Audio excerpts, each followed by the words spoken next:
থাকতে পারলাম না, চুপ করে বসে থাকতে পারি না। গল্প বই পড়ে হঠাৎ মনে হলো একটু এঁকে ফেলি।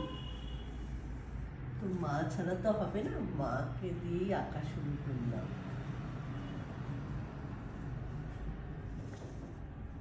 মা, তোমার বাড়িতে তুমি আছো, আমি প্রতিক্ষণই অনুভব করি। মা, বাবা, তোমাদের যেন আমি শেষ দিন পর্যন্ত এমনভাবে পুজো করে যেতে পারি। কবেকার এই আলমারিটা, আমাদের প্রথম স্টিলের আলমারি আসে আমার মনে হয় সেই 70-তে হবে, কবে মনে নেই, খুব ছোট ছিলাম, এটা মনে আছে। তো সেই আলমারিটা এই ঘরটার প্রত্যেক